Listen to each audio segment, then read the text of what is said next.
Presa a cúpula da Polícia Militar do Distrito Federal. Quer dizer, presa a cúpula da Polícia Militar da capital da República.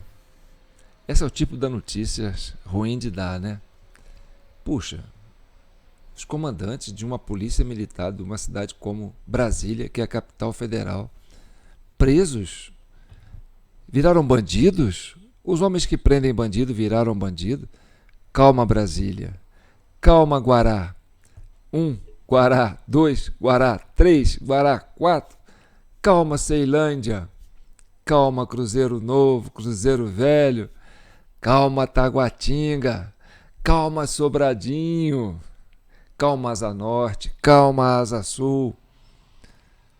Não é quase isso. É muito mais do que isso. Porque são presos políticos. São militares que tomaram partido político. Ah, mas eles são criminosos? Ideologicamente pode ser criminosos. Ah, mas eles são bolsonaristas? Ah, nem sempre. Aí é que nós vamos ver. Então, antes de eu soltar o recorte que eu tenho, deixa eu me apresentar. Eu sou João Paulo Guimarães, falando direto de São João del Rei, a capital brasileira da liberdade. Aqui é Minas Gerais, um estado de espírito.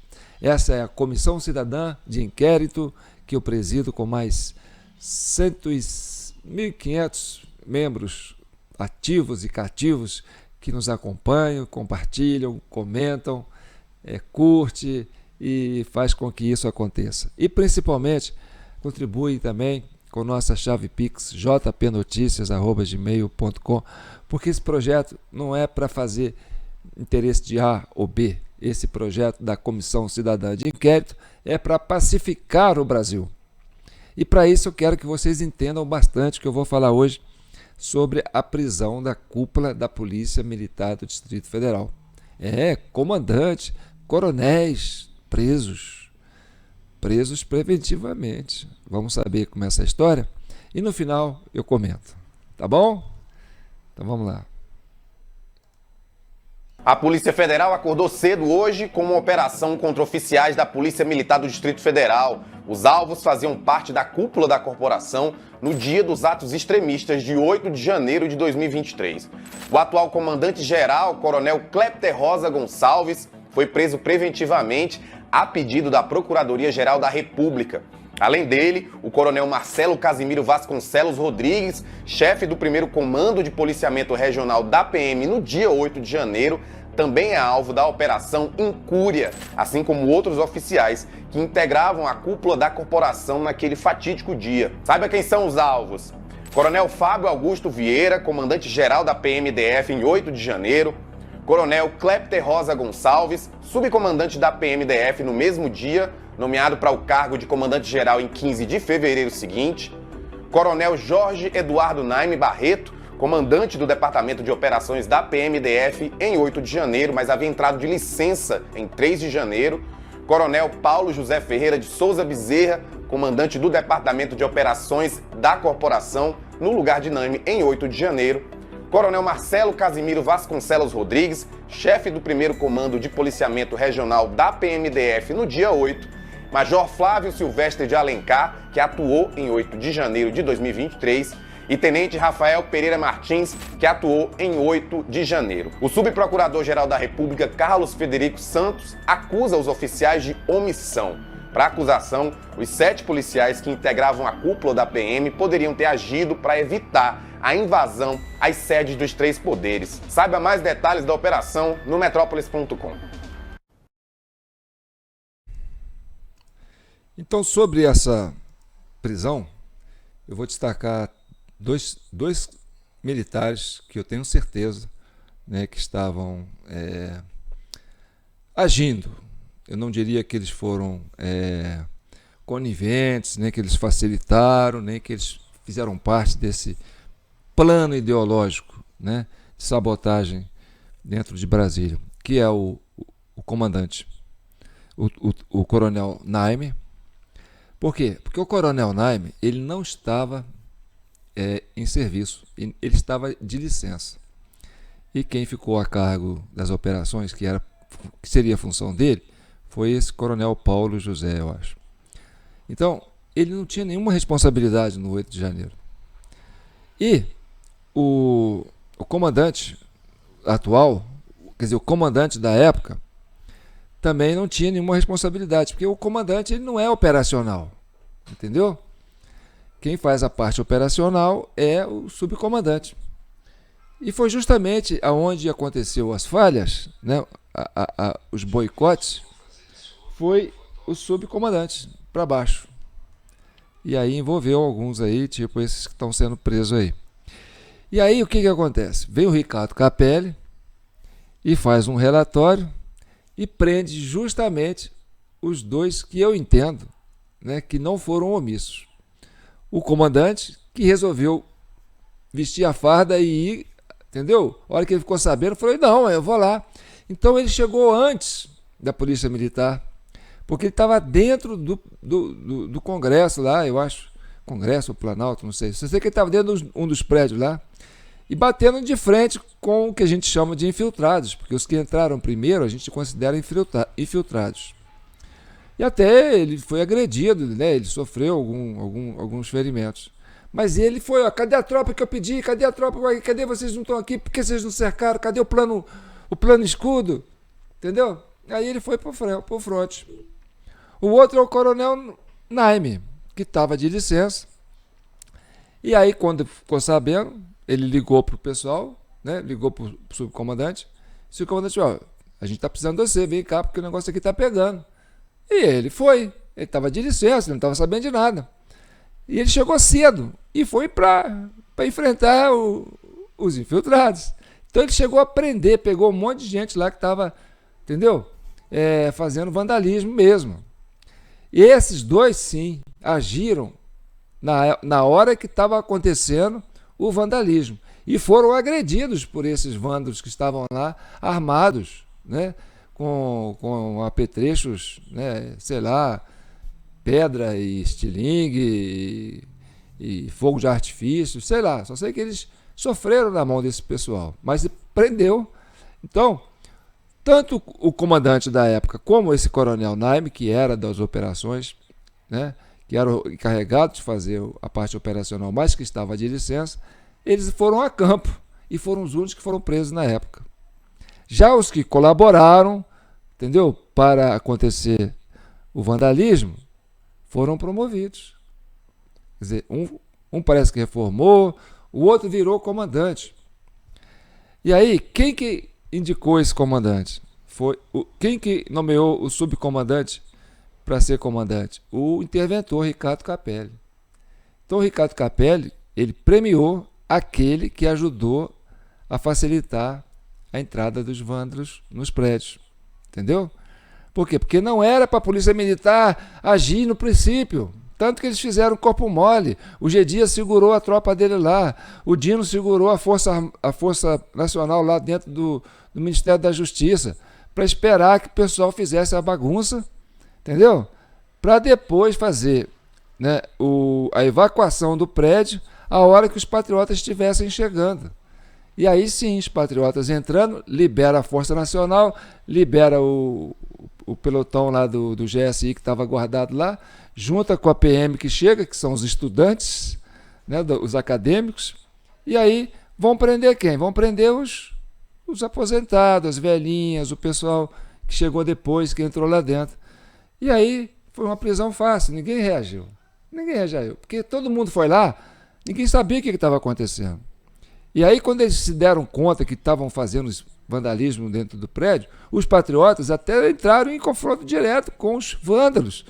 Temos imagem deles lutando, tentando mobilizar esses vândalos lá dentro, né? Mas não, a ideia era prender os patriotas. Aí prenderam mais de 100, né, dentro do Planalto.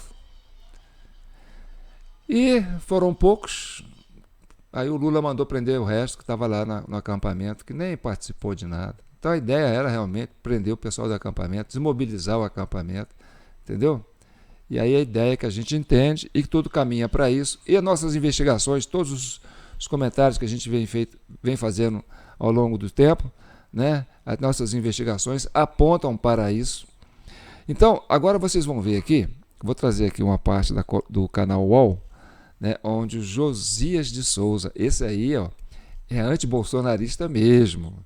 Esse aí mandou prender, quer dizer, o Cid tem que ser preso, Bolsonaro tem que ser preso, e quem mais? Né? O Anderson Torres tem que ser preso, o comandante tem que ser preso, o ex-comandante, né, da PM tem que ser preso, os generais que lá tem que ser preso, mas quando prendeu o comandante, ele não gostou não. Esse comandante aí que foi eleito, né, que foi nomeado pelo interventor Ricardo Capelli.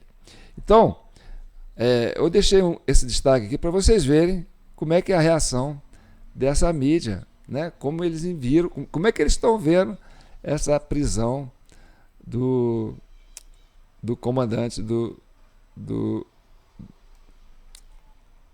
da Polícia Militar de Brasília. Assim como eles também reagiram na prisão do Silvinei Vasquez, da Polícia Rodoviária Federal, aqueles que fez as blitz lá.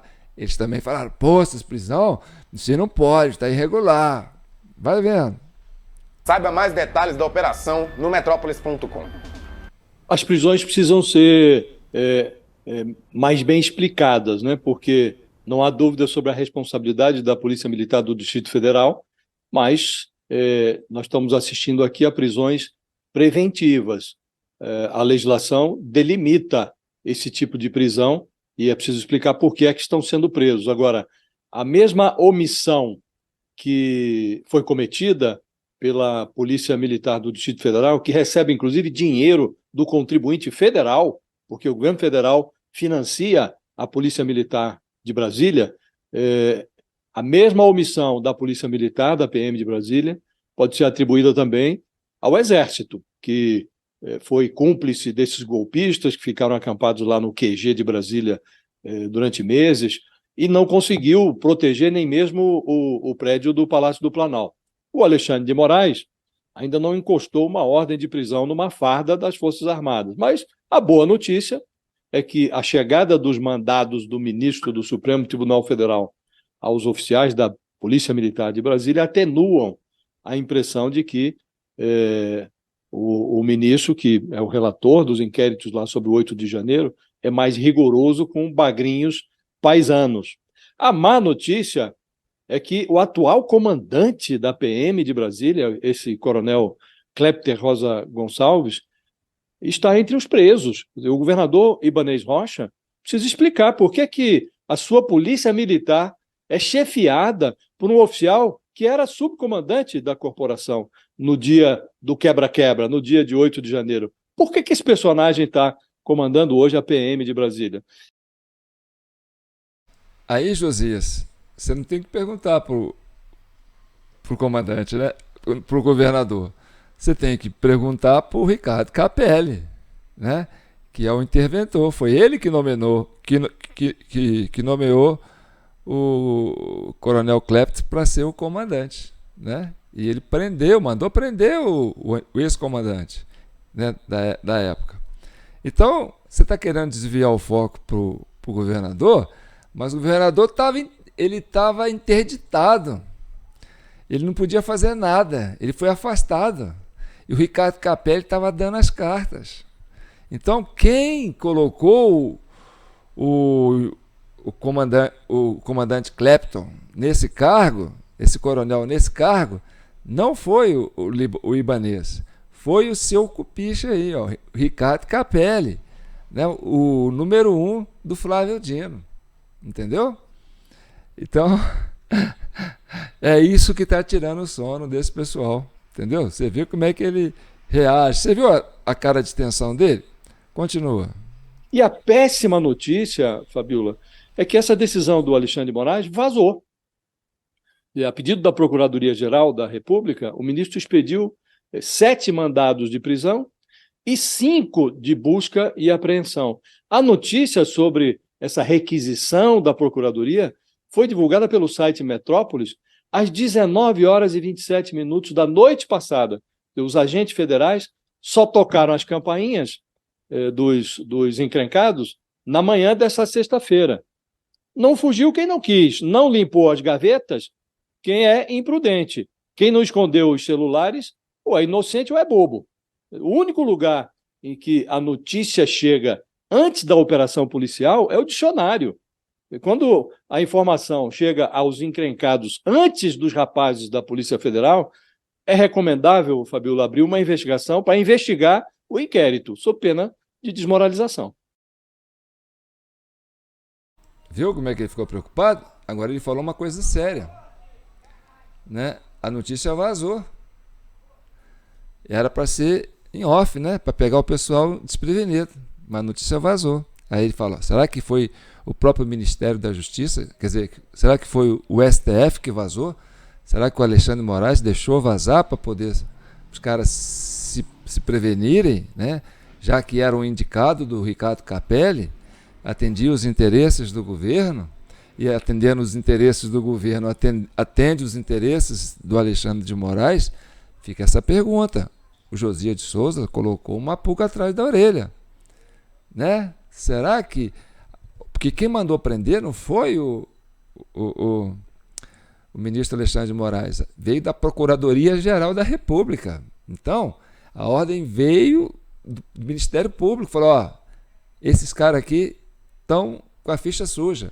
Temos elementos aqui que podem comprovar que eles participaram, né, de uma trama para facilitar a entrada dos vândalos dentro do palácio, dos palácios, né, do governo, Palácio do Planalto, TSE e Supremo. Então, é muito sério isso, entendeu? O Josias não está errado, não. Por que deixou vazar? E aí ele ainda falou: olha, o pessoal ainda teve tempo de esvaziar o bolso, de esvaziar as gavetas, esvaziar o celular, entendeu? Essa fala dele é importante. Então aqui, só para encerrar... Isso, né, Josias? Tem que saber de onde foi esse vazamento, né? Você acha que esse vazamento pode ter saído até do Supremo ou na própria Polícia Federal, né? Por isso que ela precisa investigar, né? Não é concebível isso, você deixar vazar na véspera a notícia sobre uma operação que se dará na manhã seguinte. Quer dizer, tem busca e apreensão aqui, parece que as ordens de prisão foram todas elas cumpridas, mas quem tinha problemas a esconder teve tempo para limpar a gaveta, para esconder celular, para esconder arquivos. Quer dizer, não é concebível uma coisa como essa num tema tão delicado, né? Então, realmente é preciso esclarecer como é que isso vazou, de onde vazou, e aí pode ter sido da Procuradoria, do Supremo. Não dá, essa dúvida não pode remanescer. Os jornalistas fizeram ali o trabalho deles, estavam atrás de notícia. Agora, isso não pode vazar, coisas assim não podem vazar. Coisas assim não podem vazar. Então, meu amigo, eu entendo, né, que a preocupação do Josias de Freitas é muito importante. Não é de jogar fora, não. Será que o Ricardo Capelli, que interessava na presença desse delegado, desse coronel, né? Aqui, ó, vamos colocar aqui, ó, vou mostrar aqui para vocês. Vamos ver. Jornalistas fizeram ali o trabalho. Espera aí. Deixa a imagem entrar aqui, eu vou mostrar para vocês. Olha aqui, ó. Essa aí, ó, é uma publicação da Agência Brasil, né, um site governista. E aí você tem o interventor federal Ricardo Capelli e o comandante-geral da PM do Distrito Federal, Clepter Rosa, durante entrevista coletiva para detalhar o plano de segurança para manifestações previstas do Distrito Federal. Então, quer dizer, os dois viraram parceiros. Os dois tiveram algo em comum, que foi, né, facilitar o acesso dos vândalos aos prédios. O Capelli, porque tinha a Força Nacional dentro do seu, lá do Ministério da Justiça, do seu padrinho, né, o Flávio Dino, e o subcomandante na época, o Clepter Rosa, que boicotou, né, parece que boicotou os planos de promover a segurança conforme tinha estipulado Anderson Torres antes de viajar, né? Então houve sim esse boicote. Esse boicote pode ter sido feito, né, pela cúpula do distrito da Polícia Militar, e é por isso que esse pessoal está sendo preso preventivamente para garantir essa investigação, né? E a gente tem, agora na linha de frente, o Ricardo Capelli, que vai ter que responder por isso. Ora, Ricardo, então o seu relatório estava furado? Então você colocou no relatório a culpa no comandante errado? Então o subcomandante é que deveria ser a pessoa que facilitou e o Anderson Torres a pessoa que devia fazer as apurações para chegar no Clapton? E aí, meu amigo, é que a turma não dorme mais.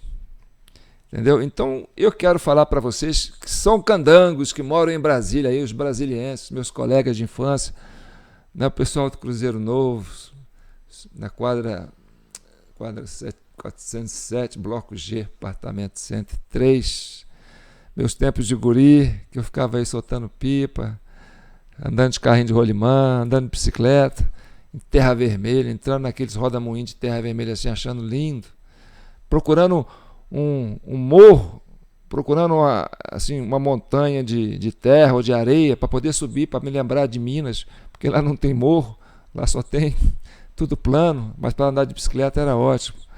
Então, para vocês brasileiros, fiquem tranquilos, não se tratam de comandantes da polícia que são bandidos, são ideologicamente, entendeu? Equivocados. Então, uma parte dessa polícia militar parece que queria, né, beneficiar o governo eleito, dando credibilidade, né, para ele poder sustentar esse governo em função dos protestos que estavam acontecendo nos quartéis, questionando o resultado das eleições. Então, quem beneficiou com o 8 de janeiro, com certeza, foi o governo Lula. E aí está mais do que provado. Quando você procura quem interessava isso, interessava ao governo Lula. Aí você tem aquele sorriso do Lula descendo, né, de mão dada lá com aquela cúpula lá do Supremo. Agora, deixou vazar, né, Supremo? E aí, Alexandre de Moraes, quem deixou vazar? E agora, Capelli? Explica aí, como é que vai ser? Como é que a gente fica? E esse relatório seu? Hein? É isso aí. Então, gente, para pacificar o Brasil, a gente tem que caminhar em direção à verdade, tá certo? Tanto a polícia militar que facilitou, como os militares que foram lá, brigaram, entendeu? Cada um tem um posicionamento ideológico. E, realmente, as Forças Armadas, as polícias militares, de uma certa forma, acabaram se contaminando, né, com o embate político. Não era para ser, mas acabou sendo. Então, você tinha, né, na base do governo Bolsonaro, uma aproximação com os militares, né, de fardas do Exército. Né? Por quê? Porque o Bolsonaro foi um militar do Exército, ele tinha mais confiança, né, em buscar elementos dentro desse quadros que tem ótimos elementos, né, tanto que ele fez um governo que agradou meio mundo, e o PT foi buscar onde? Foi buscar nas polícias militares, entendeu? Para contrapor as Forças Armadas. E aí o Flávio Dino, né, sabendo que não podia contar com as Forças Armadas para fazer, né, uma gambiarra desse tamanho, convocou, sabe-se lá por quê, ele vai ter que explicar por que ele convocou uma Guarda Nacional no dia 6, para atuar no dia 7, 8, 9, deixar essa guarda escondida lá no seu ministério, e para agir só depois que tudo tivesse configurado, né? Todos o caldo derramado. E aí prendendo os patriotas. Então, o que se desenha, meu amigo, é o que estava previsto, que todo mundo sabia, né? Só faltava os organismos de controle do Estado começarem a agir. E eles estão agindo, né? Então, tem muita gente aí já carimbando passaporte, vamos dizer assim. Eu sou João Paulo Guimarães, falando direto de São João del Rei, a capital brasileira da liberdade, Minas Gerais, um estado de espírito. Tudo isso, gente, sabe? A culpa é da biometria. Nós vamos chegar ainda, vamos falar isso, ainda tem os próximos vão ser sobre o hacker. Essa fala do hacker, né, foi direto nas urnas eletrônicas. Então as urnas eletrônicas entrou dentro, né, entrou na CPMI. E tudo que eles não queriam, tudo que o governo não queria, era falar sobre urna eletrônica. E eles foram atrás de quem? De um hacker, para levar na CPMI, para poder quem? Para poder incriminar Bolsonaro, incriminar a esposa do Bolsonaro. E aí o que acontece? O negócio virou para o lado da urna eletrônica, que era tudo que eles não queriam comentar. Entendeu? Mas acabou sendo a vedete da sessão. E tem aquela participação do presidente da CPMI, né, com o hacker, que eu não entendo nada disso. Pô, nós vamos trabalhar sobre isso, né? O povo quer saber. E aí eu me despeço de vocês. E, gente, não esquece, jpnoticias@gmail.com. Essa é a nossa chave Pix. Qualquer valor, gente. Vocês sabem que esse trabalho nosso aqui é para pacificar o Brasil. Para quem votou no Lula, para quem votou no Bolsonaro, para quem já votou no Aécio, para quem já votou no Haddad, para quem já votou no Serra, para quem já votou no Alckmin, para quem já votou na Dilma, entendeu? Para quem já votou no Fernando Henrique. Não importa, a gente quer pacificar o Brasil. E para isso, a gente tem que enfrentar essa problemática, para descobrir o que está dividindo esse povo maravilhoso. Tá certo? Se a gente descobrir e resolver, pronto, vamos unir esse Brasil, né? Deitado eternamente em berço esplêndido, ao som do mar, a luz e o céu profundo. Mas não dá para ficar deitado mais não, né? Levanta aí, turma. Vamos lá, todo mundo de pé. Vamos levantar esse Brasil. Um abraço, fiquem com Deus. E que o manto de Nossa Senhora protejam todos vocês.